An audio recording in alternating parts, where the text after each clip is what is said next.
Anda mencari inspirasi untuk memulai bisnis Anda? Hanya di YouTube channel Kamu Bisa. Jangan lupa subscribe dan nyalakan notifikasinya untuk mendapatkan inspirasi-inspirasi baru.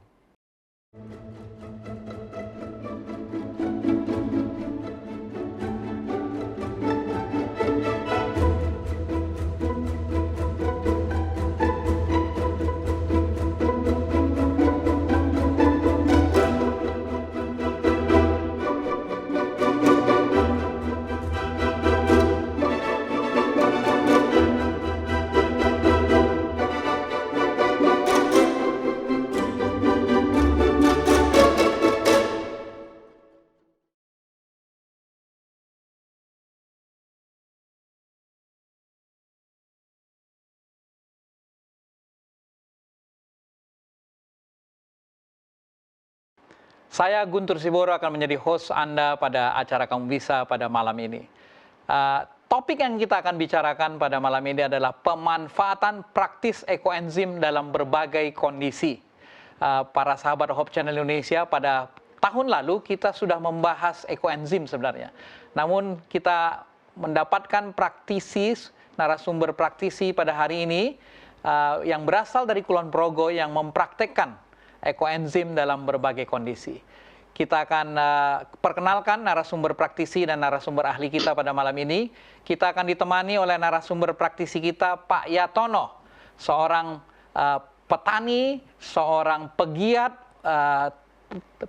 pertanian organik dari Kulon Progo, daerah istimewa Yogyakarta. Kita sapa Pak Yatono. Selamat malam Pak Yatono.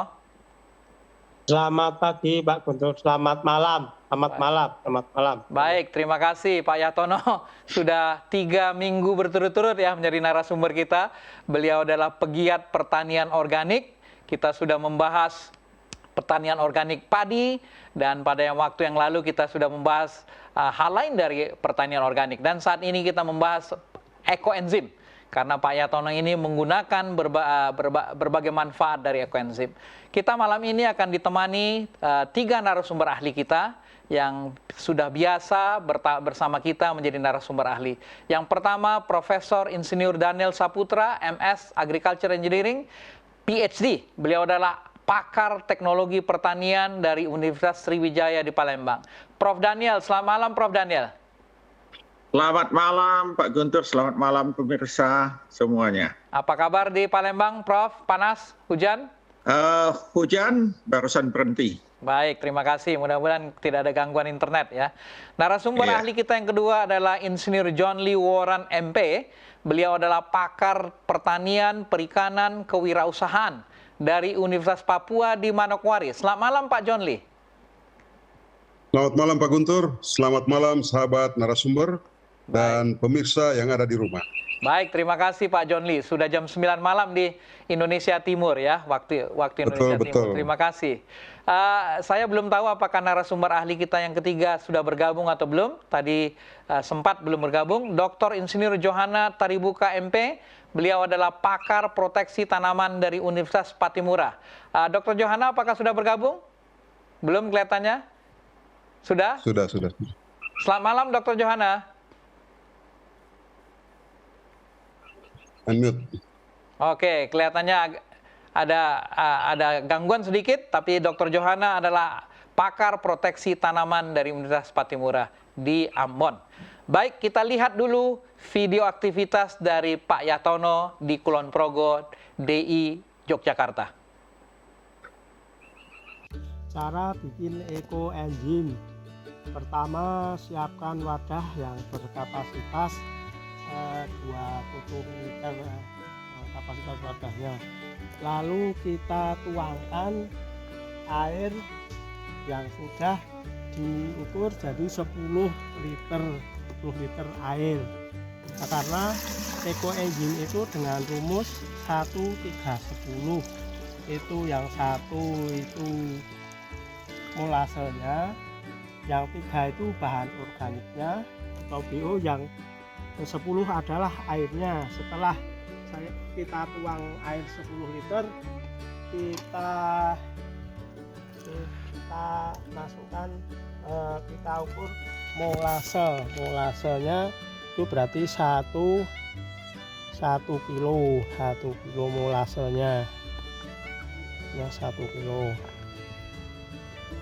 Kita masukkan ini molase ke dalam ember. Setelah itu kita masukkan BO, bahan organik yang dari bermacam-macam kulit buah-buahan ini sejumlah 3 kilo. 3 kilo ini ada kulit nanas, ada kulit buah-buahan, ada pisang, ada timun, ada jambu, pokoknya minimal 7 macam. Kita tutup pakai plastik,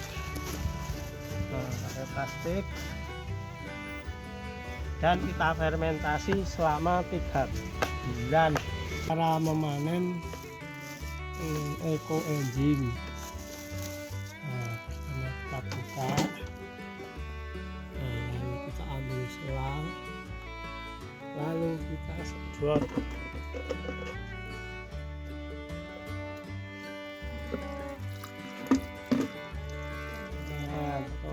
Terus sampai habis air 16 liter diratain, kita tuangkan 15 mili. Nah, satu tutup botol aqua segini saya menggunakan 5 mili, jadi kita tuangkan 3 kali tambah sedikit. Nah, udah selesai, ini tinggal semprotkan pada tanaman. Cara menggunakan ekoenzim itu.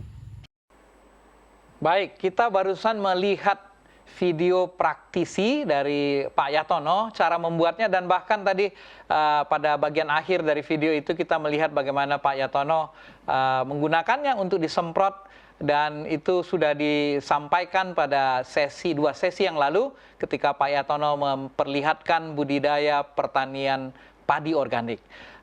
Sebelum kita membahas lebih lanjut tentang bagaimana membuat ekoenzim dan apa yang dilakukan oleh Pak Yatono, kita mungkin tanya dulu ke Prof. Daniel nih. Dari sisi keilmuan, ini seperti apa Prof, perkembangan daripada ekoenzim ini? Baik, terima kasih Pak Guntur. Jadi ekoenzim ini kalau kita lihat sejarahnya ditemukan oleh salah satu profesor di Thailand. Jadi ini adalah produk Asia Tenggara sebetulnya ya, produk Asia Tenggara, sehingga dunia ilmiah di negara-negara lain, ya di negara-negara lain khususnya di Barat, itu belum mengenal dengan baik, sehingga penelitian-penelitian tentang ekoenzim ini tidak banyak. Ya, atau mereka sudah menemukan tetapi sudah dibuat dalam bentuk komersial.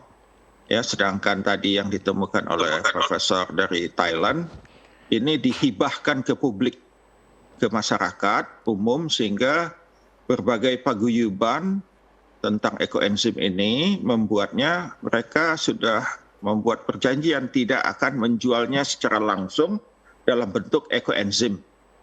Ya, dalam bentuk ekoenzim, bahkan produk ekoenzim yang mereka buat ini mereka bagikan ke sesama anggota di paguyuban ya.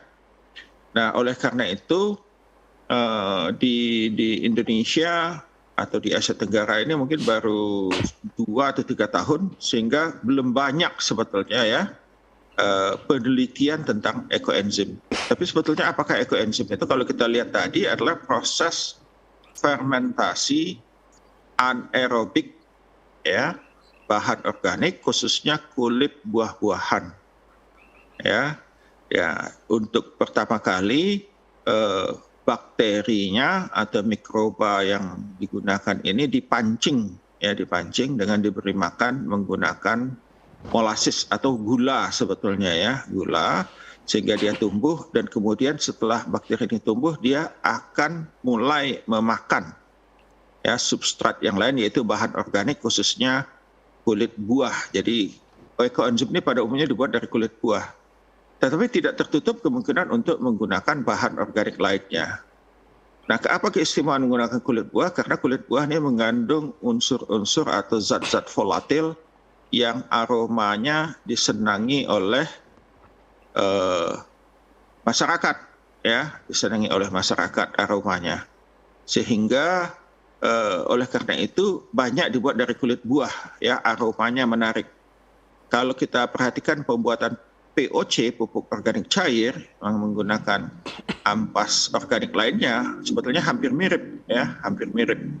Hanya saja pupuk organik cair aromanya tidak sebaik, ya, kalau kita menggunakan ekoenzim. Nah, pada proses itu akan terjadi peluruhan sebetulnya, ya, rantai-rantai karbon,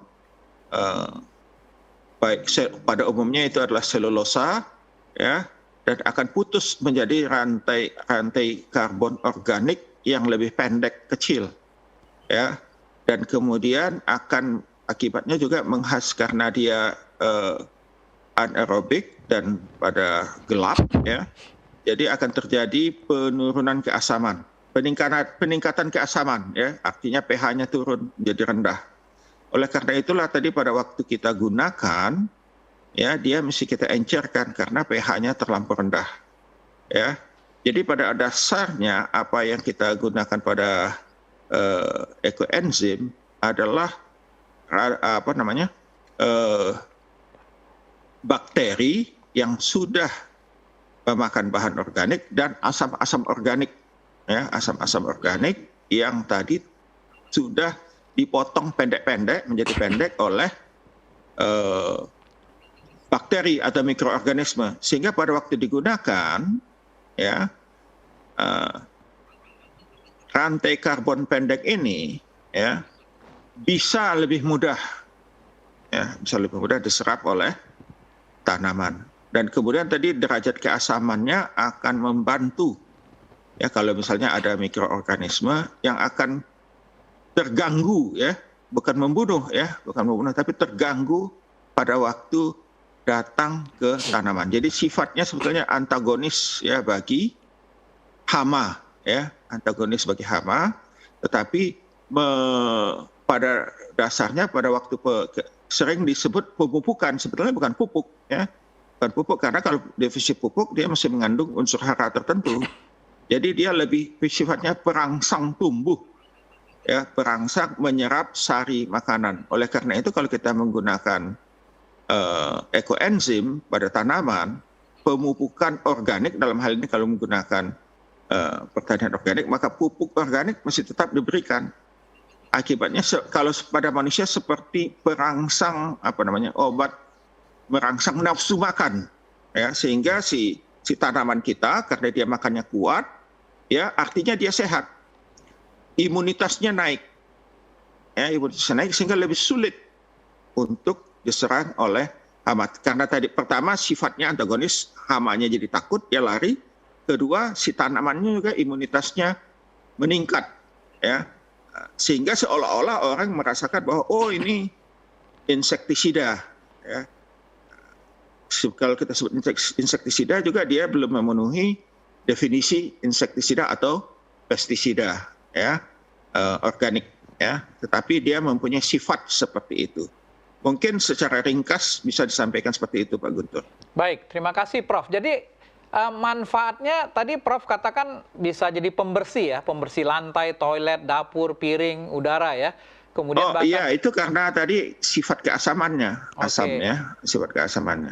Dan bisa mengolah limbah, ya, pengolah limbah juga. Iya, jadi dia ada asam organik, dia bisa bersifat sebagai flokulan sebetulnya, ya. Jadi kalau ada limbah, dia bisa mengendapkan dan bisa, karena tadi ada bakterinya, ya, bakterinya tadi sudah bekerja untuk membunuh, memotong-motong rantai, dia bisa memotong rantai-rantai pada limbah tersebut. Ya, kemudian penyubur tanaman, ya, pemancing nafsu makan tanaman, begitu ya, Prof, ya? Iya, jadi ya, bukan pupuk, ya, tapi perangsang tumbuh kita nyebutnya itu. Kemudian sebenarnya tidak bisa dikategorikan pestisida, tapi seperti menolak, ya, menolak hama. Ya, hama. Baik. Tadi Prof mengatakan ekoenzim ini ditemukan atau dipatenkan oleh Dr. seorang dokter dari Thailand ya, kalau nggak salah namanya Dr. Rosukon Ponpanfong ya. Dan penemuan beliau ini diadopsi pada mulanya oleh pegiat-pegiat lingkungan hidup sebenarnya. Kenapa? Karena menurut penelitian itu 60% sampah yang dihasilkan di Indonesia ini adalah sampah organik ya. Dan hanya 7,5% yang diolah. Nah, sisa sampah organik yang tidak diolah ini biasanya ditimbun, dibakar, dan sebanyak 69% dikirimkan ke TPA ya. Nah, di TPA ini sampah organik ini menumpuk dan memiliki dampak buruk bagi lingkungan dan kesehatan masyarakat ya. Kenapa? Karena di TPA ini dia membusuk dan menghasilkan gas metana katanya, yang memiliki dampak buruk untuk kesehatan pernapasan masyarakat di sekitar TPA ya. Kemudian akan membentuk efek rumah kaca ya. Jadi Dr. Rosupon ini membuat ini sehingga pegiat-pegiat lingkungan hidup itu menggunakannya untuk memperbaiki lingkungan hidup. Tapi ada dua aspek tadi, aspek pertanian, perikanan, peternakan yang menjadi mungkin pertimbangan kita. Pada sesi yang lalu kita lebih banyak berbicara mengenai aspek lingkungan hidup. Nah, saya kembali ke Pak Yatono ini ya. Pak Yatono ini kan praktisi pertanian ya. Kapan Pak Yatono mulai menggunakan ini? Menggunakan ekoenzim. Silakan Pak Yatono. Apakah terdengar Pak Yatono? Masih mute kelihatannya.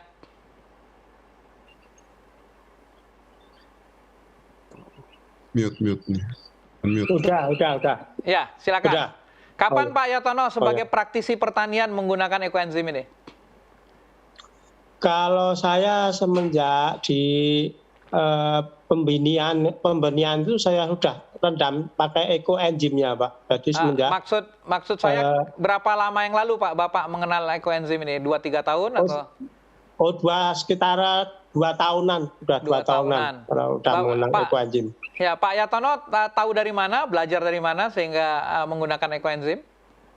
Ini dari teman-teman, itu cara-cara di paguyuban, Pak. Dari paguyuban kan nanti bikin sekolah online itu, lalu kita belajar bersama-sama, praktek bersama-sama, dan dipraktekkan ke teman lain-lain gitu, Pak. Baik. Jadi kalau dari sesi yang lalu ketika kita bicara ekoenzim, paguyuban ini kebanyakan di kota-kota besar. Jadi karena memang aspek lingkungan hidupnya yang lebih ditekankan ya. Bahkan saya ingat narasumber kita menyampaikan satu tetes cairan ekoenzim diletak di sungai atau kali lah ya, kali yang bau, kemudian kalinya bersih ya. Namun kita menarik ini melihat bahwa praktisi pertanian seperti Pak Yatono menggunakan ekoenzim ini untuk dipraktekkan dengan untuk pertanian ya Pak Yatono ya. Jadi tadi mulai dari bibit Pak Yatono sudah rendam di ekoenzim. Iya betul Pak, dari mulai di bibit sudah saya rendam, lalu di bibit di semai itu setelah tumbuh juga saya semprot pakai ekoenzim itu. Setelah bibit nanti ditanam, lalu juga disemprot pakai ekoenzim juga sampai kira-kira padi umur 40 hari itu Pak, itu sampainya itu. Kemudian disemprot untuk sebagai pestisida juga. Iya. Semenjak itu pakai ekoenzim itu, alhamdulillah itu hama-hama bisa dikendalikan Pak itu. Oke. Itu. Jadi memang ini dihibahkan lah ya oleh Dr. Sumpon ini kepada paguyuban sehingga paguyuban yang mengembangkan. Tapi menarik apa yang disampaikan Pak Yatono bahwa beliau menggunakan ini dan Pak Yatono juga membagikan ini ke siapa yang mau ya Pak Yatono ya. Kelihatannya terputus Pak Yatono. Baik. Mungkin sementara terputus, saya ingin pindah dulu ke Pak John Lee ya. Pak John Lee ini selain narasumber ahli, beliau ini juga adalah narasumber praktisi yang sering menggunakan pertanian organik ya. Pak John Lee melihat bagian yang ditunjukkan oleh Pak Yatono tadi, ini seberapa prospektif untuk pertanian organik ini Pak?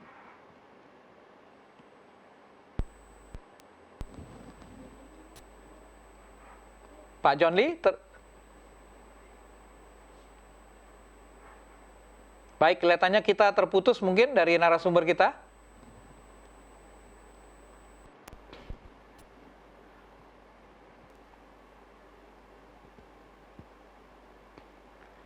Baik, sambil kita menunggu narasumber kita tersambung kembali, saya ingin menjelaskan sedikit. Ekoenzim adalah produk dari sisa organik yang memiliki banyak manfaat, ya. Tadi sudah saya sampaikan bahwa ekoenzim pertama kali diperkenalkan oleh Dr. Rosukon Phumpanphong yang merupakan pendiri Asosiasi Pertanian Organik Thailand. Tadi Prof. Daniel mengatakan ini ditemukan atau dikembangkan pertama di Asia Tenggara. Nah, ini juga mungkin penyebabnya tidak terlalu dikembangkan di dunia internasional karena seolah-olah ini menjadi bagian dari di Asia Tenggara, ya. Ekoenzim adalah hasil dari fermentasi limbah dapur organik. Jadi seperti ampas buah dan sayuran, ya. Edukasi, untuk sosialisasi, dan untuk sebagai itu loh, untuk stok-stok kalau ada teman buat itu kan. Baik, baik. Terima kasih, Pak. Jadi Pak Yatono selain membuat sendiri juga membantu untuk mengembangkan ini, ya. Jadi siapa saja, ya, nanti bagi yang bertanya kita akan mintakan Pak Yatono mengirimkan, ya. Jadi bagi yang bertanya, siapa yang memiliki pertanyaan nanti akan Pak Yatono bantu untuk dikirimkan, ya. Supaya kita juga bisa menikmati atau melakukan mungkin sebelum kita mempraktekkannya. Jadi Pak Yatono coba-coba sendiri.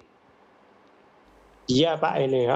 Kalau udah pengen belajar, nanti kami pantau itu Pak. Jadi saya kasih sampel, nanti kalau udah sampel, nanti kami ajari cara buatnya itu sampai detail-detailnya itu loh Pak. Jadi nanti kalau udah dari pertama sampai panen sampai menggunakan kami pantau terus itu loh Pak. Baik, luar biasa Pak Yatono nih, ya.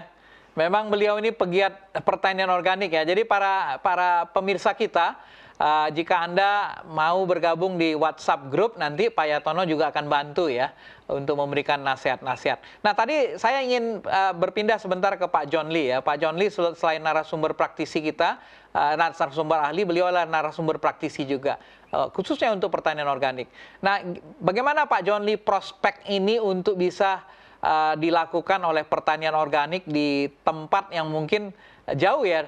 Selama ini ekoenzim banyak dikenal di kota besar, tapi Pak Yatono sudah membuktikan bahwa di daerah pedesaan pun bisa dilakukan. Menurut Pak John Lee gimana dari penjelasan Prof. Daniel dan Pak Yatono tadi? Ya, betul. Sebetulnya ekoenzim ini prospeknya sangat-sangat menjanjikan karena berkaitan dengan minat konsumen saat ini untuk mengkonsumsi produk-produk pertanian lebih banyak sekarang mengarah ke produk-produk pertanian yang organik, sehingga ekoenzim ini akan menjadi sangat strategis perannya dalam memperbanyak produk-produk dengan menggunakan ekoenzim. Tadi juga sudah dikatakan bahwa ekoenzim ini juga sebagai perangsang tumbuh, sehingga produktivitas tanaman itu akan menjadi lebih optimal dan pada akhirnya supply itu akan tersedia secara cukup yang dibutuhkan oleh konsumen. Lalu yang kedua, manfaat lain adalah manfaat pelestarian lingkungan, ya. Jadi dengan adanya ekoenzim ada banyak limbah yang terbuang selama ini dapat dimanfaatkan untuk memperbanyak pembuatan ekoenzim. Persoalannya adalah ada banyak masyarakat saat ini terutama di pedesaan yang belum banyak mengenal tentang bagaimana cara membuat ekoenzim dan bagaimana manfaat dari ekoenzim ini dalam kehidupan mereka sehari-hari. Oleh karena itu saran kami adalah barangkali Pak Yatono dalam satu grup paguyuban itu harus lebih berani lagi untuk mempromosikan pembuatan dan penggunaan ekoenzim ini supaya lebih dikenal oleh masyarakat luas dan pada akhirnya kita semua menjadi pegiat-pegiat untuk pelestarian lingkungan, tapi dalam waktu yang bersamaan kita juga bisa memperkenalkan bagaimana caranya kita menghasilkan produk-produk pertanian yang non-pesticide kemudian lebih sehat dan lebih dikenal oleh masyarakat. Demikian Pak Guntur. Baik, terima kasih Pak John Lee. Kalau Dr. Johana sudah bergabung, saya ingin menanyakan karena beliau ini adalah pakar proteksi tanaman ya. Dari aspek keilmuan untuk proteksi tanaman, Dr. Johana, bagaimana pendapat Dr. Johana terhadap ekoenzim? Masih mute, Dr. Johana.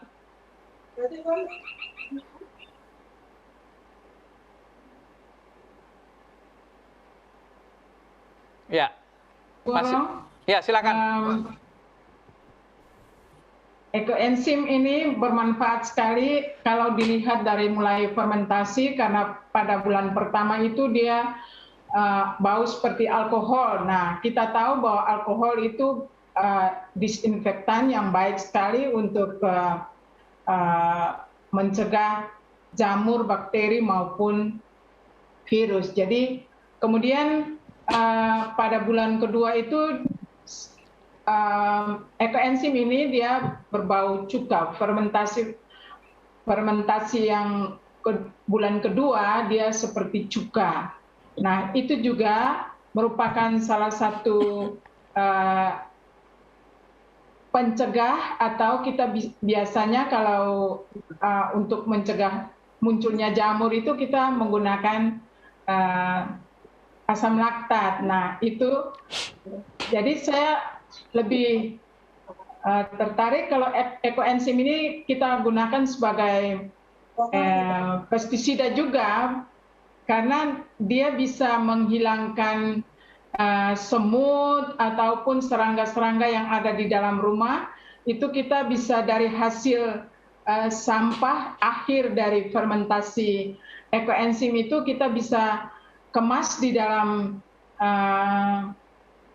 kain streaming, kemudian ditaruh di pojok-pojok rumah.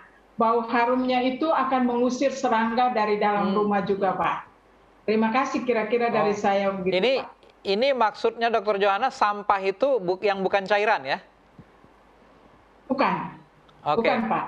Jadi sampah air itu ada bagian kasarnya itu jangan dibuang. Itu kita bisa pakai sebagai pengharum ruangan juga untuk dia mengusir serangga-serangga yang ada di dalam ruangan, dan juga dia membersihkan ruangan, Pak. Baik, jadi bukan hanya berguna untuk pertanian, tapi juga menjadi katakanlah pestisida atau penolak serangga ya untuk di rumah ya. Luar biasa ya. Baik, terima kasih Dr. Johana. Baik, pemirsa, jika Anda memiliki pertanyaan, silakan menyampaikan melalui call center Hope Channel Indonesia dan melalui YouTube Live, chat di YouTube Live maupun chat di Facebook Live ya. Bagi para pemirsa yang menyampaikan pertanyaan, nanti akan kami sampaikan ke Pak Yatono untuk bisa diberikan hadiah ya, sampel dari ekoenzim sehingga juga bisa langsung mempraktekkan. Sebelum kita lanjut, kita lihat dulu yang satu ini.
Sahabat Hope Channel Indonesia, kita kembali pada episode 107 pemanfaatan praktis ekoenzim dalam berbagai kondisi.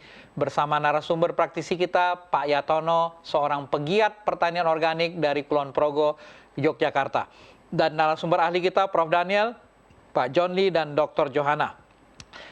Kembali ke Pak John Lee, tadi Pak Yatono, tadi di video aktivitas sudah Bapak tunjukkan cara membuat. Boleh diulang sedikit lagi Pak supaya lebih jelas apa-apa yang harus dilakukan untuk membuat ekoenzim ini. Saya dengar 1, 3, 10 tadi. Oh, terputus. Baik, mungkin saya ingin tanya, karena ini sifatnya paguyuban ya. Saya ingin tanya Prof. Daniel ini katanya nggak boleh dikomersialkan. Nah, bagaimana kalau ini mau diaplikasikan untuk pertanian dengan skala yang lebih besar? Gimana caranya kita bisa melakukan ini? Baik, terima kasih Pak Guntur. Jadi memang sebetulnya ekoenzim ini dibuat untuk tadi sudah diberikan ke publik. Tapi sebetulnya tidak tertutup kemungkinan untuk memberikan manfaat ekonomi. Misalnya, kalau suatu perusahaan yang besar, ya katakan dia perusahaan yang skala menengah lah ya, 10 ke 100 hektar begitu, dia mau menggunakan ekoenzim. Nah sebetulnya kan ini kalau sudah skala besar agak repot kita memikirkannya kan. Kita mesti mencari tadi kan bahan organik yang limbah yang diinginkan. Ya, untuk mencari misalnya kulit buah. Wah itu kan repot mencarinya sebanyak itu ya. Ya, kecuali dia kerjasama dengan suatu pabrik pengalengan buah ya, ada kulitnya dibuang ya. Nah, mungkin bisa juga si pabrik pengalengan buah itu menjadikannya sebagai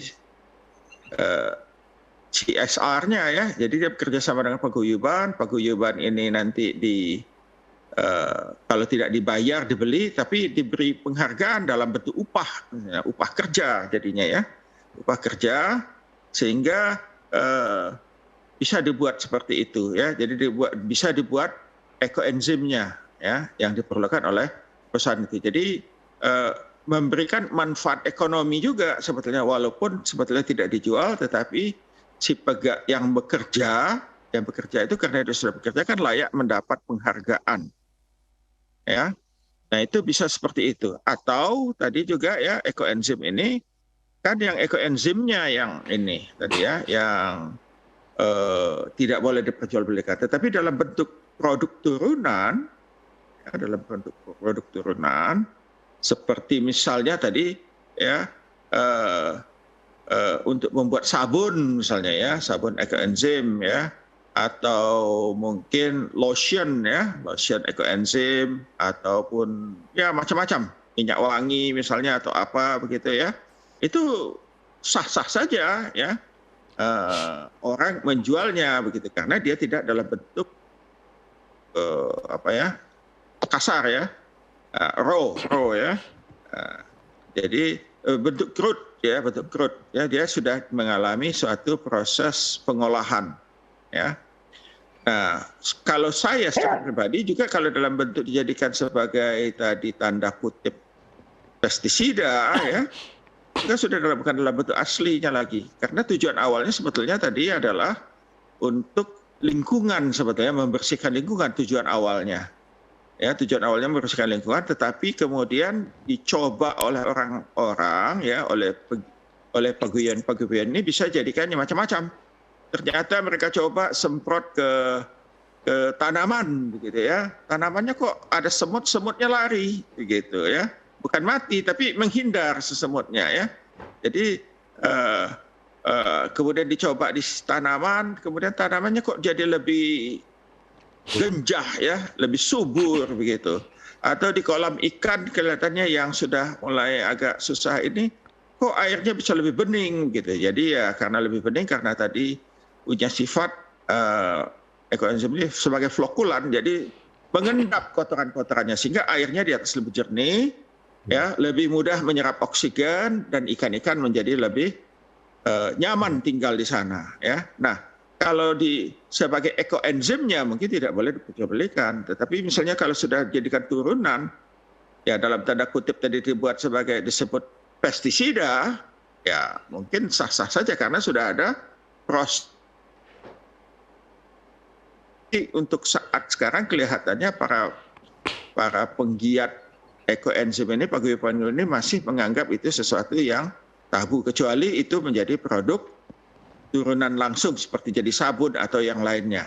Tetapi saya rasa manfaat ekonomi kalau untuk skala besar adalah memberikan lapangan pekerjaan sebetulnya ya. Memberikan lapangan pekerjaan bagi pegiat ekoenzim ya. Jadi kan mereka sudah bekerja untuk membuat enzim, sebetulnya layak dihargai sebagai upah kerja. Ya, sebagai upah kerja, bukannya membeli tapi memberi manfaat ekonomi. Ya, memberi manfaat ekonomi. Jadi begitu Pak Guntur yang bisa saya sampaikan untuk sementara. Mungkin Pak John Lee nanti bisa menambahkan manfaat ekonomi ini bisa macam-macam lagi. Baik. Mungkin kita kembali dulu ke Pak Yatono. Pak Yatono mungkin sudah tersambung kembali. Tadi Pak Yatono sudah menunjukkan cara membuatnya melalui video ya. Boleh dijelaskan sedikit secara singkat tapi lebih detail Pak Yatono, membuatnya seperti apa ini? Tadi ada 1-3-10 ya rumusnya ya. Kemudian bulan pertama seperti apa, bulan kedua dan bulan ketiga. Silakan Pak Yatono.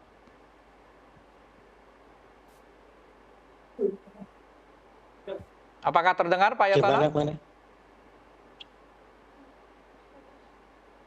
Silakan Pak Yatono.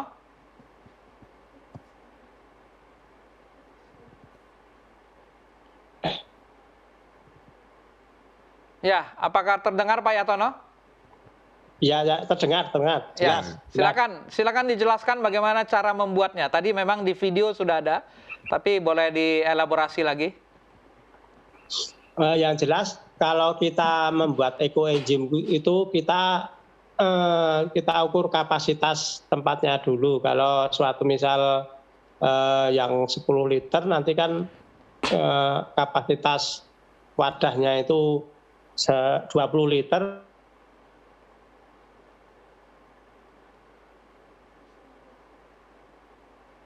Baik, terputus mungkin? Baik, terputus sebentar. Mungkin saya kembali ke Pak John Lee ya. Tadi Prof. Daniel katakan manfaat ekonomisnya ada ya. Ini Pak John Lee sebagai trainer kewirausahaan, ya bagaimana kira-kira ikut menularkan ini Pak John Lee ya, supaya para petani juga menggunakan ekoenzim. Apa kira-kira yang bisa dilakukan? Tuangkan molase 1 liter ke dalam ember yang di dalamnya air ada 10 liter itu. Nah, setelah itu kita ambil BO dan sekitar 7 macam, ada kulit pepaya, kulit semangka, kulit jeruk, kulit nanas, dan sisa sayur-sayuran itu juga bisa, tapi cuma 20% dari total jumlah keseluruhan BO-nya. Jadi nggak boleh melebihi yang kalau kulit-kulitnya itu, nanti supaya baunya itu bau harum. Nanti kalau kebanyakan sayur-sayuran nanti baunya kurang harum dan terlalu penuh tempatnya. Nah, setelah itu genap sekitar 3 kilo, lalu kita masukkan ke dalam ember, lalu kita aduk-aduk, lalu kita tutup pakai plastik, lalu ditutup aslinya itu pakai tutup aslinya itu, dan difermentasi selama 3 bulan dan ditaruh di tempat yang gelap dan yang bersih, teduh itu Pak. Jadi biar aman tuh fermentasinya. Selama 3 bulan nggak boleh dibuka, Pak? Tapi manfaatnya juga bisa untuk bersih-bersih itu, untuk yang piring yang kotor atau kerak-kerak itu juga bisa hilang kalau di tempat saya sudah saya praktekkan gitu, yang pakai ekoenzim. Itu selama 3 bulan itu nggak boleh dibuka Pak, atau boleh dibuka kadang-kadang? Ya kalau wadahnya kalau dulu-dulunya itu pakai pengadukan diaduk. Kalau kelihatan transparan kan kita itu cuma dibuka untuk membenamkan yang BO terapung itu. Kalau awal-awal dulu memang harus dibuka, tapi sekarang itu nggak dibuka bisa itu sekarang. Istilahnya udah penyempurnaan dari Dr. John itu udah sekarang nggak usah dibuka, nggak apa-apa. Yang penting kan untuk keamanan mulutnya, wadahnya itu yang besar, jangan yang mulut kecil itu wadahnya seperti galon aqua itu kan perlu mengeluarkan gas itu, jadi pakai selang supaya tidak meledak tuh. Kadang-kadang kalau yang awal-awal yang belum bisa buat bisa meledak itu Pak. Jadi lebih amannya pakai itu wadah yang bermulut lebar seperti ember yang seperti saya buat kemarin itu. Baik, jadi kalau ya karena setahu saya katanya dulu 1 minggu 2 minggu pertama harus dibuka supaya uap gasnya keluar ya. Tapi sekarang nggak perlu ya Pak Yatono ya? Nggak perlu sekarang, kecuali kalau dulu pakai galon itu memang harus itu Pak. Kalau sekarang aja kalau pakai galon itu harus setiap 1 minggu dibuka supaya itu nggak meledak, kan mengeluarkan gas-gas yang tadi itu dari minggu-minggu pertama itu memang kadang-kadang memang begitu Pak, memang keharusan. Ya. Ya. Tadi kalau Pak Yatono katakan 1310 1 kilo 1 liter molase, 3 kilo sampah organik ya, buah dan sayuran, 20% sayurannya, dan 10 liter cairan ya. Cairan itu air ya. Ada yang memakai air beras Pak. Apakah itu boleh? Air yang bagus itu air sumur. Kalau suatu misal pakai air keran PDAM itu harus didiamkan selama 24 jam itu yang bagus. Jadi supaya kaporitnya itu agak mengendap itu loh Pak maksudnya. Oke. Jadi air sumur lebih baik ya? Iya. Nah tadi 300 gram sampah organik buah dan sayur itu Pak Yatono dapatkan dari mana? Karena sampah rumah tangga kan mungkin sedikit-sedikit per hari ya? Kemarin kadang saya itu dapatnya dari kerjasama dengan catering atau dari penjual itu loh Pak, yang penjual sayur-sayur, buah-buahan di pinggir-pinggir jalan itu loh Pak itu. Oke. Kadang-kadang kan udah lenggana itu loh. Itu. Oke, jadi bukan hanya sampah rumah tangga sendiri, tapi mengambil dari pedagang buah atau sampah restoran ya? Iya. Tapi kalau suatu misal bisa modelnya mencicil Pak, jadi kita itu sepunya istilahnya punyanya berapa kita cicil itu bisa Pak. Jadi yang penting maksimal 2 minggu itu udah genap ukurannya itu Pak. Jadi perhitungannya gitu. Itu tetap bisa itu. Jadi suatu misal pengen kita BU-nya pengen yang 3 kilo, hari ini punya 2 on, hari besok punya setengah kilo. Yang penting 2 minggu itu harus genap 3 kilo itu bisa itu Pak. Jadi nggak perlu sekaligus ya?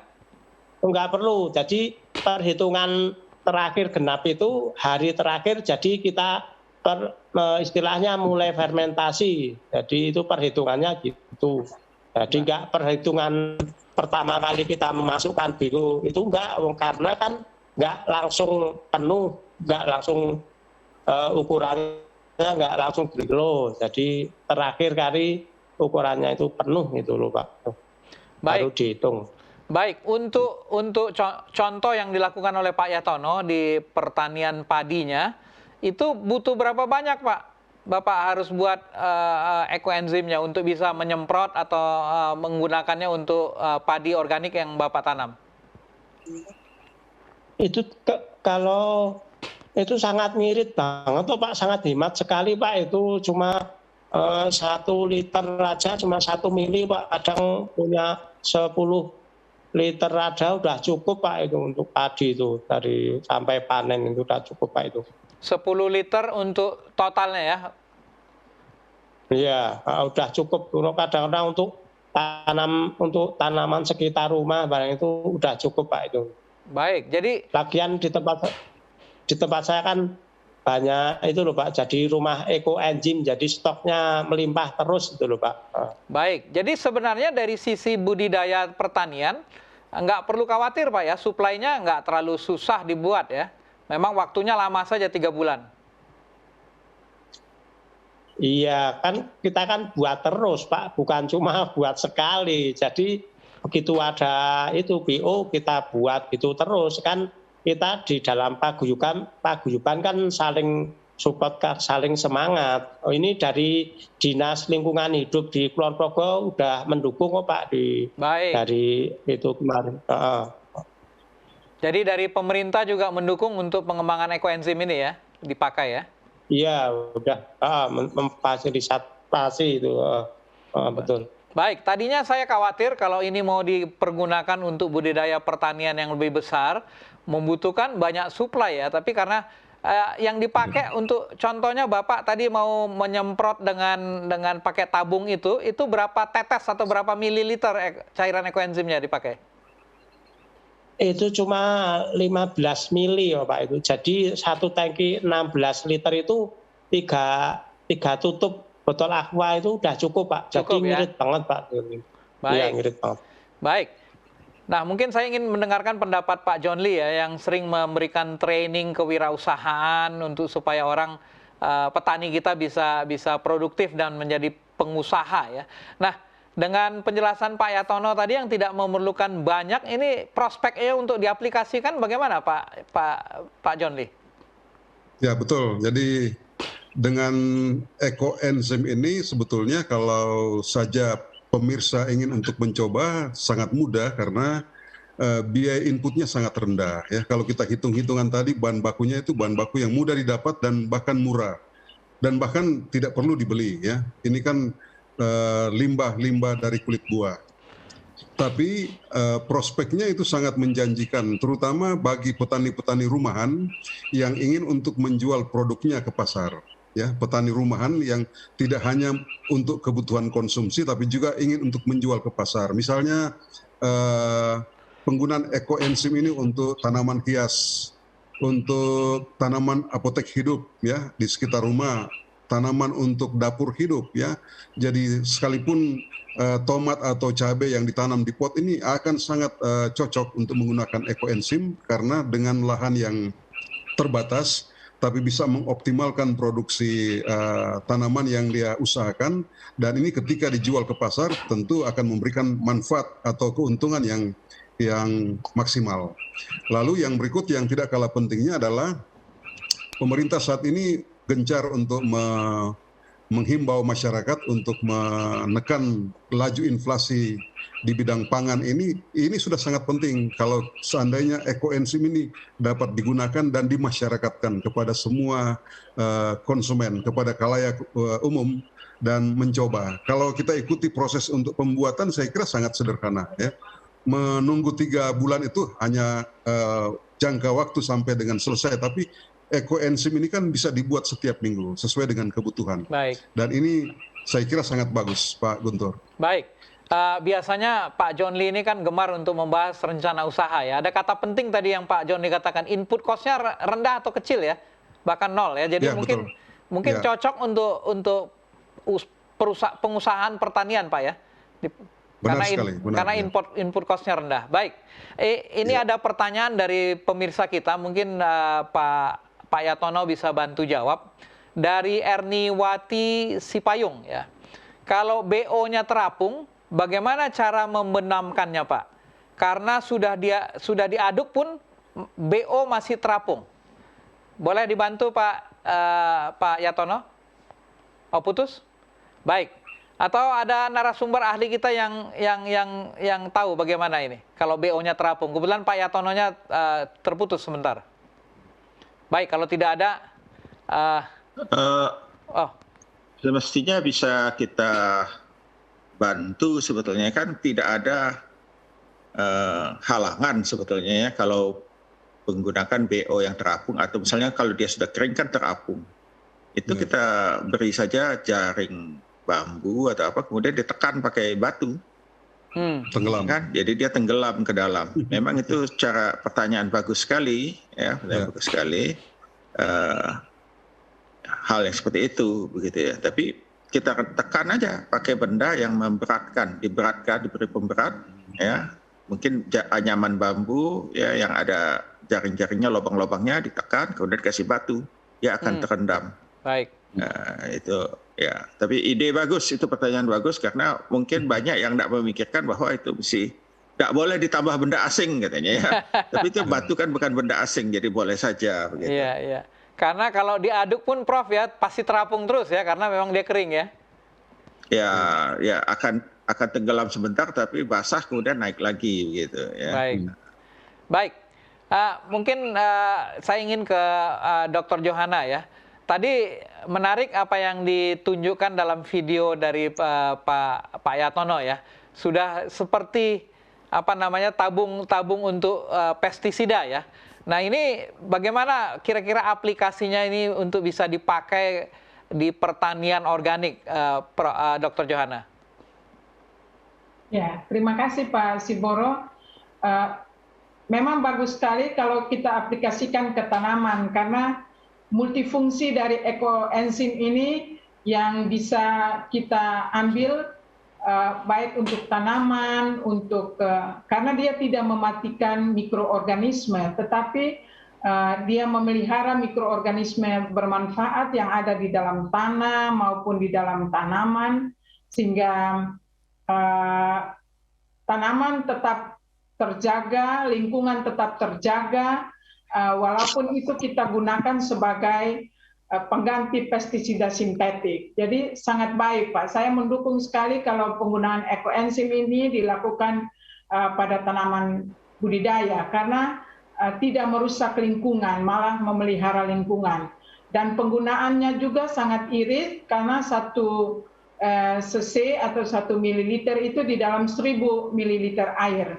Jadi sangat irit dan sangat mudah digunakan, kemudian menjaga kebersihan lingkungan juga dari sampah-sampah yang berserakan. Terima kasih Pak Siboro. Terima kasih Dr. Johana.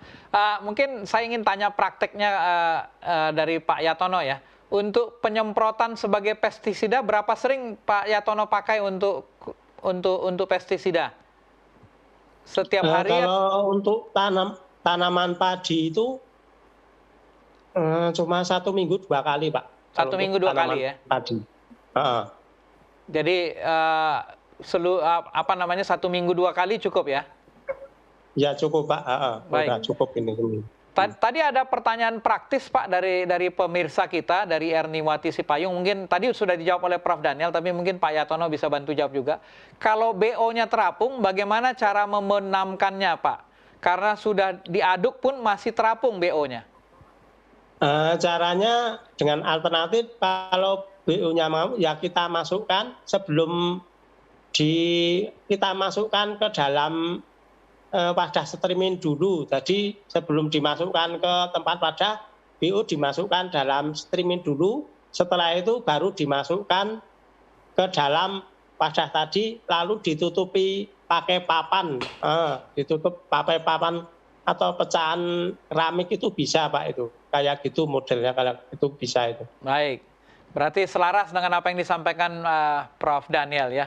Baik, tidak terasa kita sudah berbincang-bincang satu jam ya.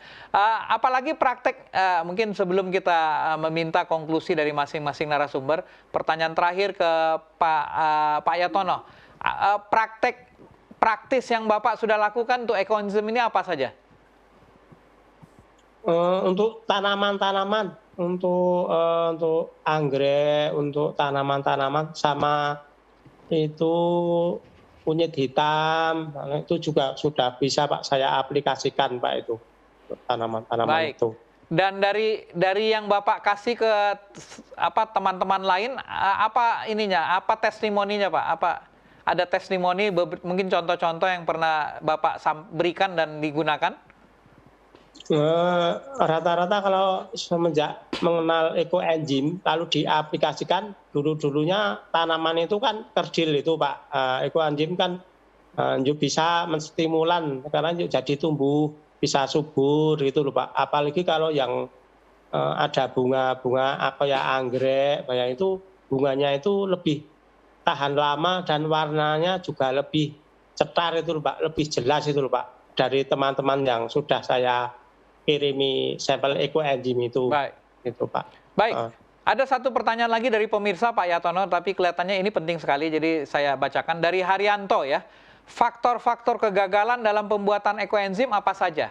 Mungkin juga Pak Yatono pernah pertama gagal dulu, gimana? Apa saja yang menyebabkan gagal? Yang menyebabkan gagal kemungkinan karena wadahnya kurang kedap, lalu BO-nya busuk itu yang menyebabkan gagal itu. Oh, jadi sama takarannya kadang nggak sesuai dengan rumus, nah, itu bisa gagal. Tapi kalau BO-nya bersih, wadahnya itu steril dan kedap, dan ukurannya sesuai, itu insya Allah banyak berhasilnya Pak itu. Baik. Sesuai itu artinya harus benar-benar 1-3-10 atau sedikit-sedikit plus minus, boleh nggak Pak Yatono? Ya, 1-3-10 rumusnya juga begitu Pak. Jadi sama kita perlu perhatikan juga kapasitas wadahnya itu. Jadi harus 60% dari kapasitas wadah itu. Jadi tidak boleh terlalu kecil, nggak boleh terlalu kebanyakan itu loh Pak. Tidak boleh terlalu penuh ya. Oke, 60% dari kapasitas wadah. Jadi kalau wadahnya 10 liter harus 6 liter ya maksimal ya. Iya, betul. Baik.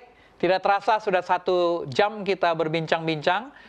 Topik yang sangat menarik, pemanfaatan praktis ekoenzim dalam berbagai kondisi dengan narasumber praktisi kita, Pak Yatono. Sebelum kita tutup, kita ingin dengarkan konklusi atau kata-kata motivasi dari masing-masing narasumber kita. Mungkin Dr. Johanna boleh? Ya, terima kasih Pak Simoro. Pemanfaatan bahan-bahan yang tidak berguna, yang sudah dianggap tidak bermanfaat, menjadi sesuatu yang bermanfaat, yang bisa mendatangkan kebaikan bagi makhluk hidup, baik tanaman maupun manusia dan lingkungan, sehingga itu harus dikembangkan terus. Terima kasih. Baik, terima kasih. Pak John Lee, ada konklusi atau saran kepada pemirsa kita? Baik, jadi pembuatan ekoenzim ini adalah inovasi yang sangat bagus, mudah untuk dilakukan, dan manfaatnya sangat baik. Oleh karena itu, mari kita mencoba untuk menggunakan ekoenzim, dan pasti kamu bisa. Baik, terima kasih. Kamu bisa ya. Prof. Daniel. Pasti kamu bisa membuat ekoenzim untuk kemajuan pertanian Indonesia. Baik, terima kasih. Kamu bisa juga. Baik, Pak Yatono, mungkin bagi para pemirsa kita, bagaimana saran atau motivasi dari Pak Yatono? Dengan ekoenzim, kita bisa membantu sesama manusia, kita bisa memperbaiki keadaan lingkungan kita, dan kita berguna bagi nusa dan bangsa. Baik. Salam Amin. Baik, dan cara membuatnya juga gampang ya, mudah ya Pak Yatono ya. Baik, bagi para pemirsa kita, sahabat Hope Channel, jika Anda masih memiliki pertanyaan, nanti bisa melalui WhatsApp group ataupun menghubungi Hope Channel. Kita akan hubungkan dengan Pak Yatono yang akan membantu dengan saran-saran dan motivasi. Dan para penanya tadi, Pak Yatono nanti akan mengirimkan sampel ekoenzim untuk bisa dipraktikkan. Para sahabat Hope Channel Indonesia, kita bertemu lagi pada acara Kamu Bisa yang berikutnya di lain kesempatan. Selamat malam.